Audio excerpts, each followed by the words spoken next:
Swayam Prabha. Digital India. Educated India.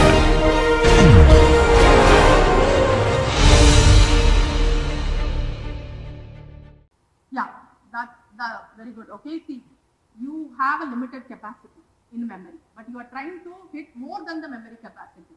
That's called as buffer overflow. Right? This, with respect to programming, I'll give you an example. C is very vulnerable to buffer overflow because it doesn't check for array out of bounds. If you give memory capacity as 10, still you can enter 12 values. And it will be going in some other memory spaces. No, not nearby, but it will be occupied somewhere in the memory. But C++ and Java are strongly typed languages. They don't allow this kind of feature. So buffer overflow can be overcome when you use C++ and Java. Okay. So information disclosure is again, what are the three triads we discussed? Confidentiality, integrity, and availability. Whenever there is a breach on confidentiality, it is called as information disclosure. See, you encrypt and send the data to the server. I am an attacker. I decrypted it. Information disclosure. Yes or no? Because your cryptographic algorithm is weak, your key is very weak, so I am able to decrypt the data. So that is called as information disclosure. And there are some security misconfigurations we will discuss in the next slide. Till here you identified lot of attacks. Okay, so there are lot of attacks, and each of them has their own characteristic, right?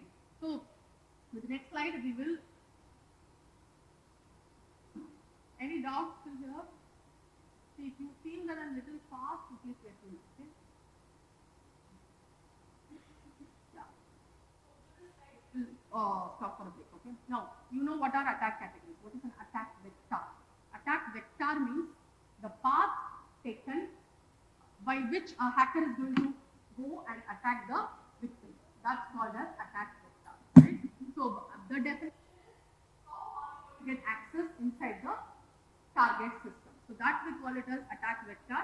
And already I told you what are the terms called as payload. Payload means some code you are going to go and execute it on the victim system. So we will see what are the different types of attack vectors we have. We have APT, advanced persistent threats. Take down this term. This is very important in today's world of cybersecurity. APT stands for advanced persistent threats. Now, what is an advanced persistent?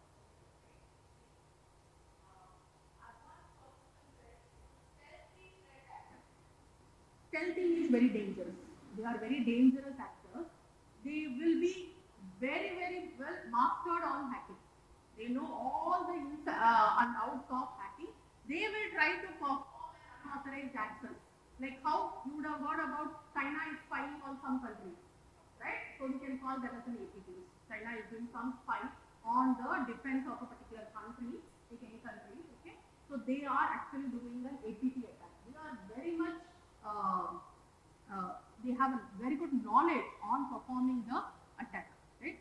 So you gain unauthorized access to a computer network and remain undetected for an extended period, right? So typically uses zero-day attacks. Now can you relate this term? Why zero-day attack they are using? Because I don't want the people to know how to fix it. Yes? Do you remember the definition of zero-day attack? The vendor will not know, he has released the software, okay, until it becomes patched, it is called as zero-day attack. So APT will internally use what technique? APT will use zero-day attack so that the vendor is still confused how to patch this particular vulnerability. Who will know how to patch this vulnerability? Only the APT people will know, because they created the attack, they executed the attack, okay, they will fix the attack. Maybe there are some ethical hackers who can do it, okay, but still they will require some amount of time, and that amount of time will be definitely more than the APT people, right?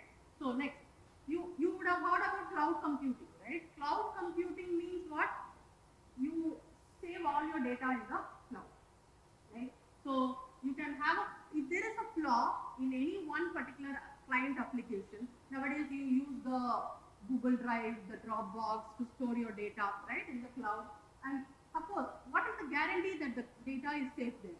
If somebody tries to attack that data, that is also an attack vector.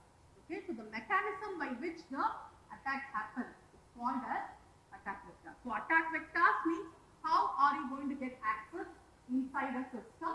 One way is APT, another way is by cloud computing. Okay, so you also have different attack vectors, right?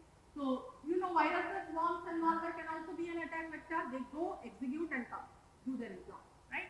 Again, ransomware, you know what is a ransomware? They do their job, right? Mobile devices. Nowadays, lot of attacks are targeting on your mobile devices. Yes or no, right? So they try to hack the contacts, the messages of a particular mobile user. So mobile device threats are also attack vectors, right? So botnets. What do you mean by botnets? Again, it is a network of malicious software, not a single not a single software. It is a network of malicious software. So that we call it as botnet. Bot means single, botnets means multiple. Okay, multiple malicious softwares are there which try to perform a attack, right? Now, you should know there are two different types of attacks: internal attacks, external attacks. What is the difference between the two? Internal means the person belongs to the organization. He is a disgruntled employee. I am not satisfied with the benefits, okay, and hence I am doing an attack, right? So that's an insider attack. External means anybody, X, Y, Z, who is nowhere related to the organization is doing. And surprisingly, if you see, the number of insider attacks is more than the external attacks. That's because those many people are unsatisfied with the benefits of the organization, right? So insider attacks is one way. See why insider attacks can be more successful? Any idea? Because he knows everything about the organization, right? So he will unwantedly disable the firewall. What will happen? Immediately everything will come inside, right? He knows all the misconfigurations. Remember, we had one thing called as misconfiguration. Misconfiguration means you can, enabling can be disabled. You disable something, right? Which has to be disabled is enabled. So you do a misconfiguration, right? So now web application threats. Now you will tell me what are the different web application threats we discussed? SQL injection, session hijacking, all those are coming under web application threats, okay? Where you attack a website. Phishing you already know, right? So you create a fake link. IoT threats, again, what do you mean by an IoT device is very memory constrained device, right? So you have very less memory, so you can easily target that particular IoT device for an attack. So IoT threats are also some attack vectors, okay? So till now we have discussed the main threat categories, the main attack vectors, and we have discussed some vocabularies, okay? So we'll close for a short break, then we will start the next session, okay? Any doubts till now? Are able to follow?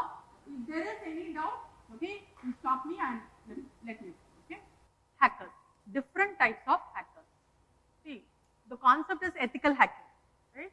So we have ethical hackers, but there are also other hackers, non-ethical hackers. So let's go from the bottom. Green hat hackers. These are the newbie hackers or naive hackers. Just now they have entered into the world of hacking. They don't know much.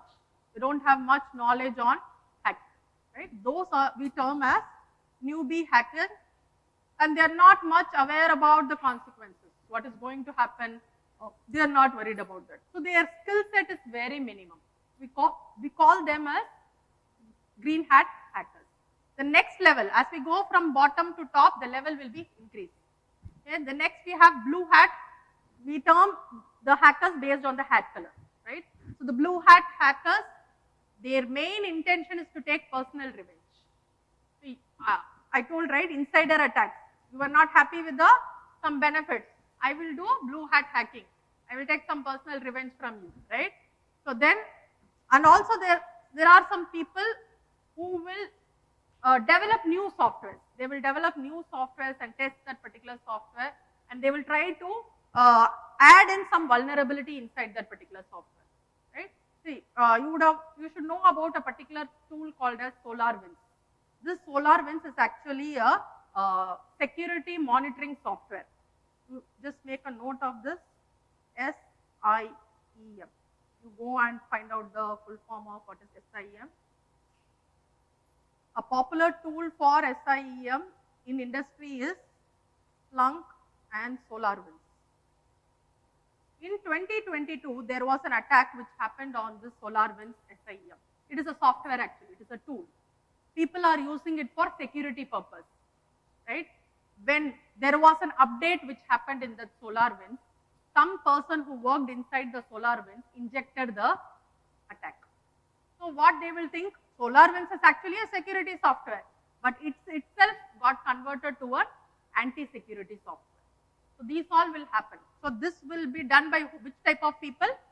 These blue hat hackers. They will create a new software, new version of a software and release it inside, right?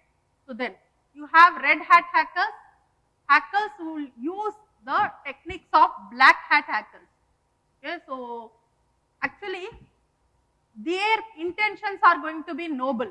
See, in the films you would have seen, okay, there will be some heroes, okay, they will take the money from the villains and give the money to the poor people, right? The same way these people will be working. Okay, so this red hat hackers, their intention is noble, but the path which they take is not correct. That's going to be unethical or illegal routes which they take to collect the information. So that's the characteristic of this particular hacker. Now, you have grey hat hackers who fall in between good and bad. They are in between good and bad. Okay, so I cannot term them either as good nor as bad. So they fall in between good and bad. Okay, and then they are going to penetrate systems without permission. Again, they don't cause much harm. That means they will not do much damage to the organization. They will do hacking, but they will not do any damage to the organization, right? So they will try to exploit some vulnerabilities and they will also offer a solution. See, they will tell you, okay, see, I have hijacked your data or I have stolen your data. Give me some amount of money, I will give you the data back. So, and they will be very legal, like on legal terms they will work. Okay, so you give the money to them, they give the data back to you. So they are very much ethical in that terminology. Okay, so now you have, this is white hat. Okay, so this is not visible here, you take down the term. This is white hat hackers. Okay, they are called as the ethical hackers. So who are all working in the company, they are all called as what type of hackers? They are actually the white hat hackers. They are ethical people, and see, the only difference between all different types of hacking is they penetrate the system with the owner's permission, okay, to find and fix the security vulnerabilities and mitigate the cyber attack. No else you will find this particular definition, because in all places, if you see, without permission, they don't get any permission from the organization. But which type of people get permission? Only the white hat hackers will get permission from the organization. Assume I am a white hat hacker. An organization can hire me and they will ask me, please check the security controls of the organization, which are all weak, which are all robust, right? And try to fix those vulnerabilities if there is any weakness. If my firewall is weak, try to fix it, right? So the white hat hackers will think in the direction of, or think in the aspect of all the other hackers. We'll see how they will do hacking, and I will also try in that direction, but I will fix the vulnerability so that there is no cyber attack which is happening. So that I call, those people I call it as white hat hackers, right? So now you also have black hat hackers. Again, they are the dangerous people, okay? So they use cyber attacks to gain money, okay? So they will again penetrate without permission. They penetrate without permission. Remember I talked something about APT, Advanced Persistent Threats. These are the people who will do that. The black hat hackers are the people who are very much skilled in hacking, and they will try to do a state-sponsored attack or a nationwide attack, right? Because they are very much skillful, right? And they also know the zero-day vulnerability, because APT again works on the principle of zero-day attacks, right? So black hat hackers are the dangerous people. So as a company person, you should be standing in this place only. So don't go to any other place, okay? Because that's not ethical and it's not advisable, okay? So now we will see how does the attack happen. The attack can happen at different levels in the system, okay? The first level is at the OS level. you can attack the operating system directly because that is the heart of the system. You attack the OS, everything gets crashed. Right? So OS, I can crash it at one level. So attack which target the operating system, like you target the guest accounts, right? Why we target the guest account is because they will not have much privileges. They will be easily accessible, right? You remember the attack called as privilege escalation? Yeah. First actually I will be guest, then I will become root, right? So for that I should be first of all at least a guest, yes or no? Until I become a guest, I first enter the organization as guest, okay? Then I will move towards the root access. So the first level of entry will be the guest account, okay? So you will first exploit the guest account and then later on you will jump the ladder, okay? Similarly, default passwords. So people will always tell you whenever you are configuring your organization email for the first time, you are given with the default password, but please change it when you use it for the next time, right? Why? Because default passwords are always vulnerable to cyber attacks, right? So these are the two ways by which they can get entry. As I told, so buffer overflow is one way of targeting the operating system because they are entering inside the memory, right? So buffer overflow is one vector. What is vector? The path which you take to get entry inside, right? Protocol implementation, right? So some of the protocol are, see, you have the different types of protocols for OS, like you have the shortest path, like you have scheduling algorithms, you have a lot of algorithms, right? So any weakness in this protocol can also lead to a attack, right? So similarly, software defects. Just now I gave you an example of SolarWinds. One security flaw can immediately trigger a vulnerability and it can lead to a cyber attack, right? So patch levels. What do you mean by patching? You fix it, right? So there will be patch levels, 1, 2, 3. 1, okay? So low effect, 2, medium effect, 3, what? Highest effect. So what the organization will do is, whenever there is an attack, they will try to first look for temporary solutions. So see, I assume an attack happens in an industry. Okay? Immediately, they will not think about the future solution. Immediately, I should stop this attack. So that will be a temporary solution which works only for 24 to 48 hours. Okay, that patch level will be less, right? When you look for that in that 24 to 48 hour span of time, I can think for permanent solution, right? That patch level will be high. Are you understanding, right? So patch level depends on how long you can fix this attack for, okay? So that's going to be the patch level. Authentication schemes. You would have studied different authentication schemes like Kerberos. Yes? Yes or no? There are, yeah, these are all some authentication schemes which you use in cryptography. So mainly, you also have different authentication schemes for Wi-Fi security, okay? See, nowadays everybody uses Wi-Fi, right? Again, there should be some protocols which protect your Wi-Fi access, right? So, initially, there is one protocol called as WEP, which stands for Wired Equivalent Privacy. This was the first protocol which came to protect the Wi-Fi security. Now, and people were easily able to break it. Okay, like how first symmetric cryptography came, then asymmetric cryptography came due to some problems. Similarly, WEP came first, Wired Equivalent Privacy. Those cryptographic algorithms which are being used inside WEP are vulnerable to cyber attack. So then came WPA, Wi-Fi Protected Access. It is still more secure than compared to WPA. Now currently people are using WPA2, that is the newer version of WPA. So this is like a hierarchy. So these are all some authentication schemes example I am giving you. So now I tell you, I am using WEP. Am I secure or not? Not secure anymore. That authentication scheme is vulnerable to cyber attack. Still you are using that authentication scheme means you are no more secure. So which am I supposed to use now? WPA2. Understand? So authentication schemes, whichever you use, should be the latest one. One more example I gave you with respect to another protocol for latest one. What is that example? Remember the TLS one? You have 1.2 and you have 1.3. You are supposed to use the latest one, right? So application level can be the next type, okay? So attacks on programming code, right? and software logic. Remember, so again, buffer overflow, as she pointed out, can also be used at the application level on the code, but on the code level, right? See, you can have some bugs. There can be XSS stands for cross-site scripting. Okay, take down. This is also one of the popular web application attacks.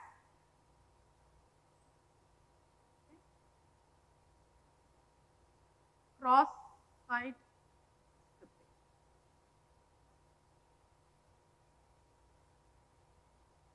Short form, we call it as XSS. This is also a popular type of web application attack. In this attack, what is going to happen is, they will inject some malicious scripts. This is going to be the syntax. Have you studied JavaScript, VB script? Yes? Okay. So this is how you write a script, right?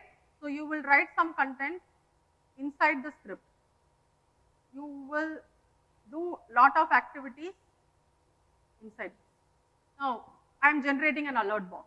So injecting malicious scripts inside the web page, we call it as cross-site scripting attack.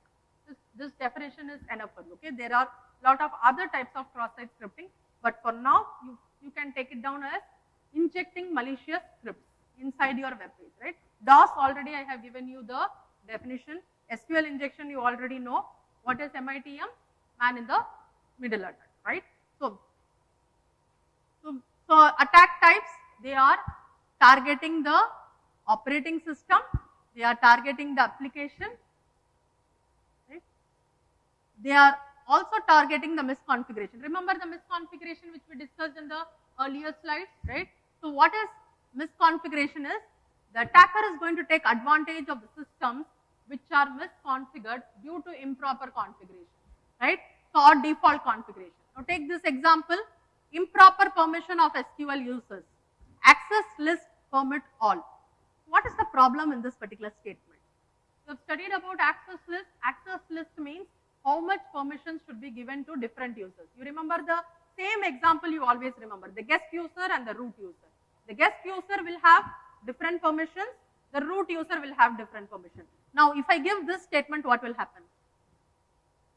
All users will have same permissions, right? So that is not valid. Okay, so this is called as an improper configuration. Even here, there are some examples of improper configuration, like if you have the default values, that's not correct. You change your default password, one example, right? So similarly, cloud setting, when you are using the AWS or any kind of cloud vendors, you need to change the settings, okay? So too much of information in error messages, this also is not required. See, when you type a particular website, www.irctc.co.in, okay, if you get page cannot be displayed, what do you infer that as? The server is down, something, that's it, okay? But if you get lot of error codes, okay, sometimes you will get 404, okay, you get all the error codes, right? So every error code has a meaning. From that meaning, the attacker will know what exactly is wrong on the server side. So if you give lot of information on the error, that is also not required. So when you develop any website, you should make sure that error messages should be not in detail. What exact information the user should know, only that is enough. If you give all the technical aspects, okay, 404, this is the error actually which is in the technical aspect, if you reveal, that attacker will come to know. Okay, so this is all should be avoided, okay. Similarly, there are some deprecated protocols and weak encryption. I told you TLS, the example of TLS is 1.2 is deprecated, so we go for 1.3, okay. So then shrink wrap code. What do you mean by shrink wrap code? Means the process of exploiting holes in unpatched or poorly configured software, right? You know something is unpatched, then means the cyber attack can definitely happen, right? Anything it is unpatched, you are leaving way to the cyber attack to happen, right? So, for example, I told you, right, there is particular defect in version 1.0. What you should go for? Go to the next version 2.0. Fix that bug and release the new version, right? And similarly, CGI, what does CGI stands for? Common Gateway Interface. That is going to be like an intermediate between the client and the server. Okay? Most of the attackers will try to target this script, CGI script, right? Because CGI scripts, if you manipulate, that can be easily sent to the server and the attack can happen on the server side. They will not touch on the client side. Okay, client side they will not touch, the intermediate they will touch. That is the CGI part. That is the gateway part. They will modify the code here and then they will send that code to the server, right? Very similar to man in the middle attack, right? And then again, default passwords we have already discussed about this, right? So attack types are of 4 categories, okay? At the OS level, at the application level, at the misconfiguration level, at the code level, okay? So these are the 4 types of attacks which can happen. Now, as I told you, now we are going to go inside the penetration testing because ethical hacking comes as part of penetration testing, right? So in penetration testing, you are actually testing the security controls of an organization. When you are testing, you have different phases, okay? There are 3 phases of penetration testing. The first phase, we call it as the pre-attack phase. Pre-attack phase is where you do the reconnaissance and information gathering. Reconnaissance means information gathering, okay? So the term used for information gathering is reconnaissance. Now, assume I am collecting the IP address of a particular target, I am collecting the ports, all these will come under which phase? It will come under the pre-attack phase, right? Then comes the attack phase. Attack phase is where you try to attempt inside the network and execute. The real attack phase is called as what type of phase? It is the attack phase. You do the attack. And once the attack gets completed, you go to the post-attack phase. In the post-attack phase, you are doing some documentation. You are doing some report generation. Like what has been successful, what has not been successful, how to fix this, what can be the solutions. All these will be discussed in the post-attack phase. So there are 3 main phases of penetration testing. You start with pre, then attack, then post. Okay. In today's session, in the next 2 hours, we will be discussing more on the pre-attack phase, because if pre-attack phase is properly done, then the attack is going to be definitely successful. Most information, you know everything about the target. You know everything about the target system. Easily you can execute that. So as much information you are going to collect in the pre-attack phase. Now, if you go for an organization, you can ask for any of these services from the particular company. Penetration testing services, right?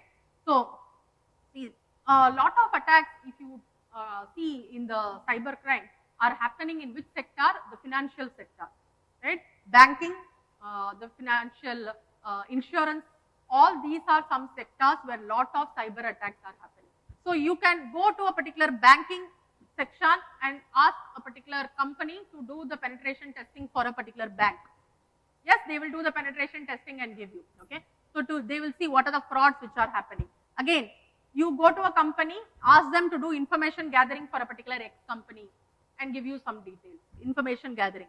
DOS, we already know, okay? You go and ask a particular organization, okay, so they will try to hit and see whether your organization is vulnerable to DOS or not. How much strong is my server? I want to check that, okay? What is the maximum capacity my server can withstand? So I should actually do a DOS and see. Then only I will know what is the maximum capacity my server can withstand, right? So you can do a DOS. And 2FA stands for double factor authentication, right? So you can do a double factor authentication or interception. What do you mean by interception? You try to intercept and see whenever you forge a password, okay? That's why nowadays people are going for this. Whenever you log in, you will get lot of CAPTCHA. Yes, have you come across this? This is also a type of authentication, right? And sometimes they will check whether you are a robot or not. They will ask you to solve some puzzles. Yes, so that the authentication is strong, right? So the more you ask for information from the user, the more is the security on that particular website, right? So we should always have a multi-level authentication. So only a password is not sufficient. Yes or no? Because password can be easily hacked. You need to have one more level of authentication, because otherwise easily anybody can intercept. Yes, right? So now, again, location tracking. See, in your mobile, if you enable the GPS, anybody can find out where you are. Yes or no? Okay. So nowadays, the mobile devices, the location tracking has become so easier that you can find out where your victim is, in which location he is traveling, right? Call interception. So call interception, again, you have something called as phishing, which you do over phone. Phishing is which you do on your mobile computer, right? You send a fake link. Somebody calls you and tells, yes, I am so and so person from an Indian bank. Kindly send me your PIN number. Something he tries to lure you. And then you try to give the details, okay? So that is again call interception will happen when a client and server are talking and they gather some communication from them. Some sniffing is happening. That is interception. Yes or no, right? So they try to track. So in the earlier days when we had landline phones, you remember when we will be talking, we will hear somebody else's voice. I don't know whether this generation has come across this or not. But in the landline phones, we will hear somebody else also talking. Crosstalks will happen, right? Okay, even in the mobile phones this happen. When we call to actually one number, we see that some other has attended the phone and he is talking. He is not the actual owner of that particular phone. These are all some kinds of interception. They do some kinds of traffic regeneration. That is redirecting the traffic to some other place, right? So this is all about so mainly there are three phases of penetration testing. One is pre-attack, other is attack, the third is post-attack, right? So we will quickly move on to the methodology, what is followed in the industry. Yes. CAPTCHA can be? Okay. No, here the problem is we want to differentiate whether human is operating or robot is operating. Some people will do remote code execution to log in inside the machine. Okay, but CAPTCHA can be learned only by a human. Yes, that we were ruling out the possibility of remote code execution here. So automation should not be done there. So whether a human is operating or a non-human is operating for that purpose. Yeah. Yes.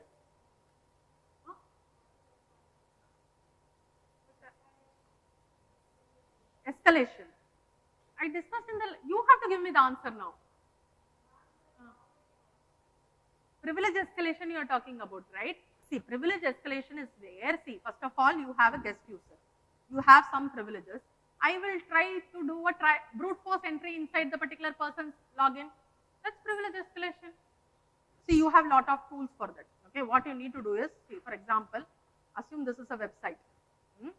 This is the username field and the password field. The username is admin. Okay. Now password I don't know for that particular person.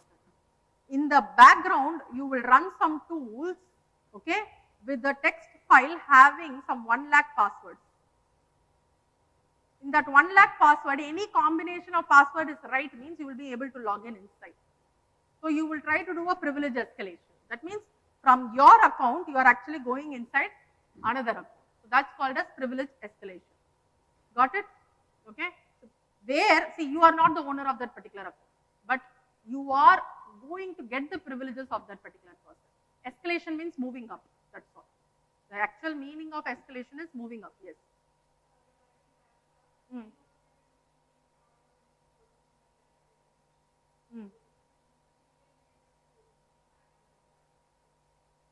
So do you think that has happened anywhere recently? Yeah, maybe in the future it can happen, right? But right now, in that case, we still have some new techniques which are developing, which are evolving, okay? So that's why even the CAPTCHA should be like a random sequence.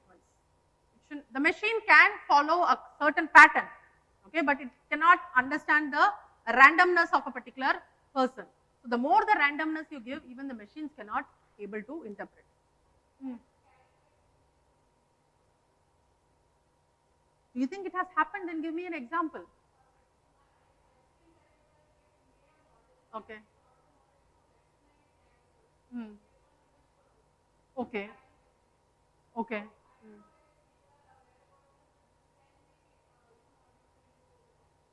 Okay. Yeah, that can happen. See, I am not telling that, see, CAPTCHA is one way of additional authentication, but that is not the only way of authentication, right? So if you use only CAPTCHA as authentication, you may be in a problem because machines can learn it and try to use it in the near future. But I am trying to tell us add more authentication levels. One example of authentication level is CAPTCHA, right? So the more authentication levels you add, the more secure is your website or application. So in that aspect, I told us one example as CAPTCHA. However, you are if you feel that still there is some vulnerability or there are some weakness which can happen in the CAPTCHA, you can add in more level of security. That's always, you can add it, right, at any point of time, right? So, yeah, we were discussing about privilege escalation. Now, we will go to a methodology called as cyber kill chain. Now, this methodology is widely used for identifying, detecting and preventing APTs. What are APTs? We already know, right? Those are sophisticated attacks which use internally the zero-day attack concept, right? So, there are 7 stages of cyber kill chain methodology, okay? First stage is called as the reconnaissance. What is reconnaissance? You already know.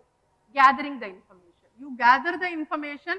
Some examples I will give you is an email address of a person, the IP address of a system, the ports which are open in a system, the services which are running in a system are all examples of information gathering, reconnaissance, okay?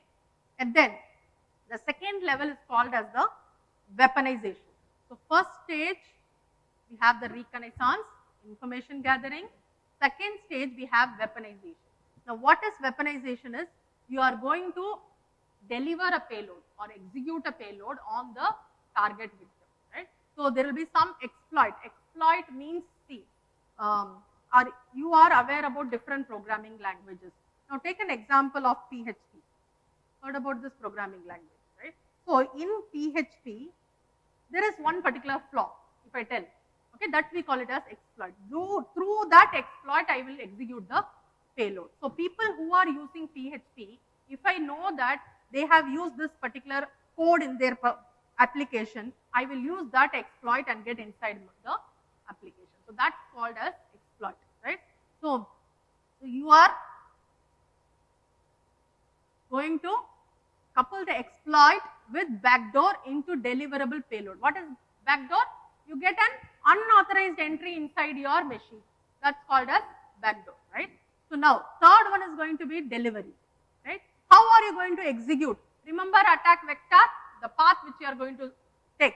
Are you going to execute this attack through an email? Are you going to execute this attack using website? Are you going to execute this attack using a USB? What is the channel by which this execution is going to happen? That is what we call it as delivery. How is the attack or how is the exploit going to get executed where? On the target machine, right? So then exploitation is the real execution. Assume you have installed a virus.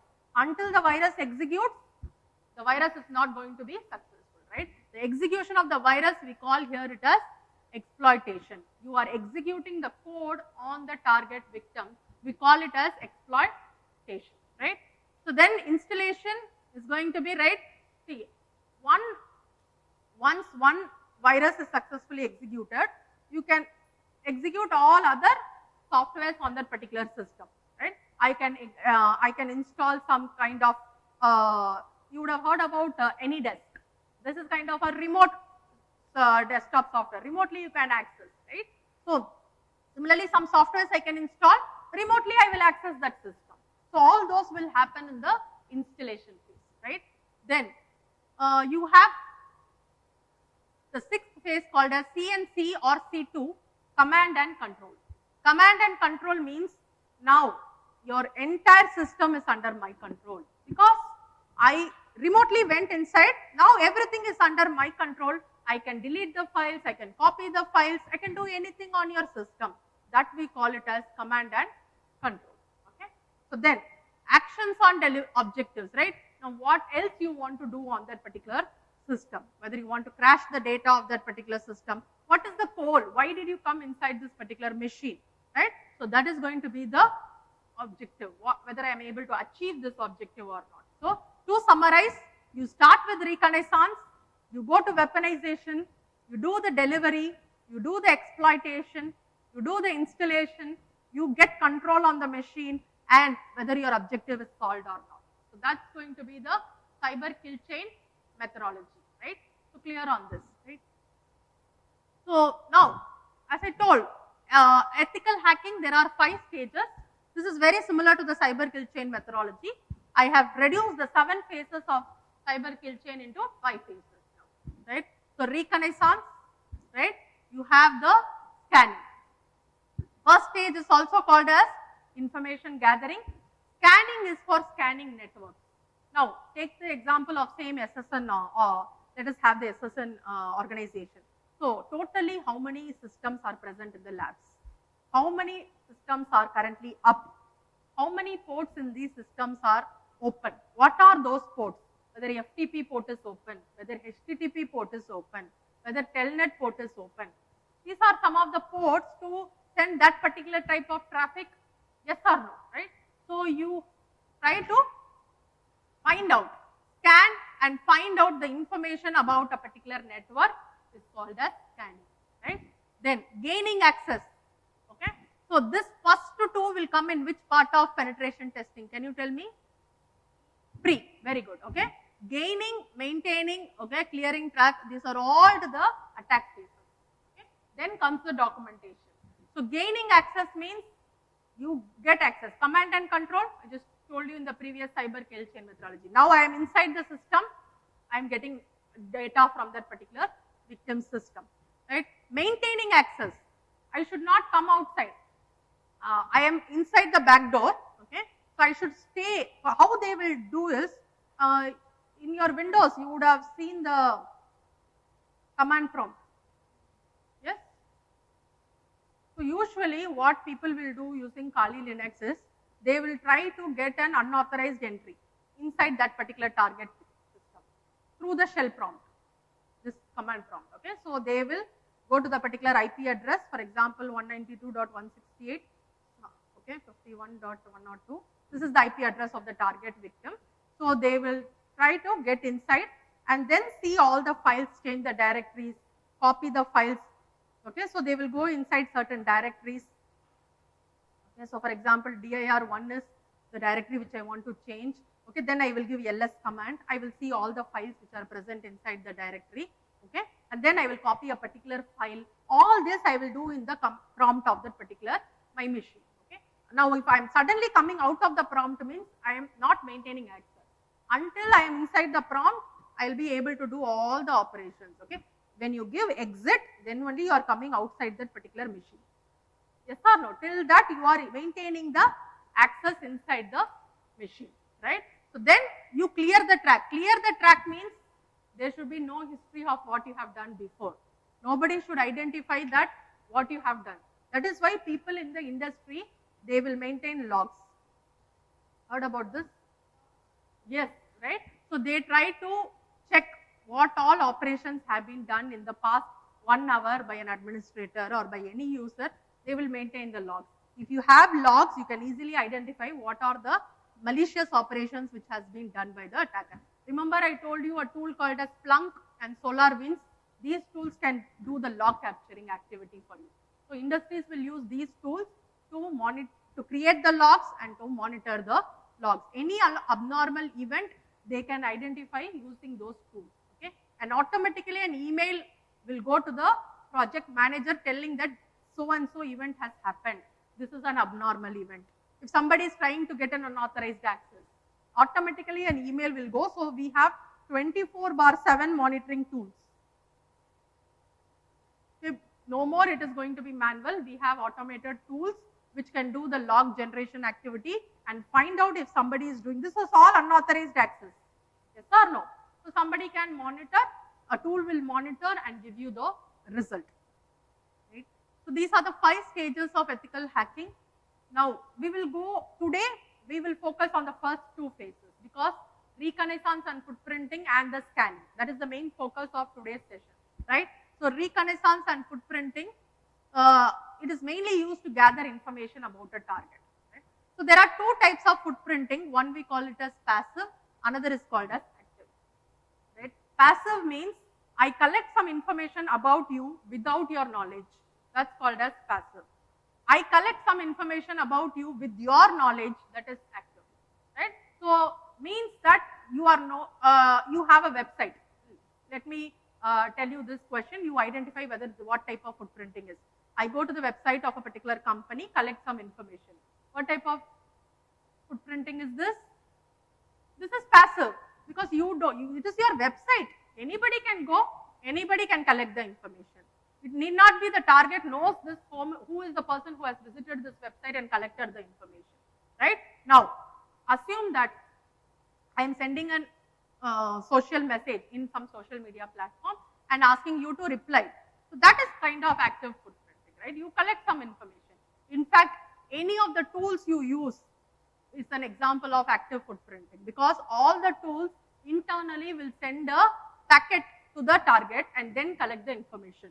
So the target will know, okay, you are using the tool and you are sending me some message to collect some information.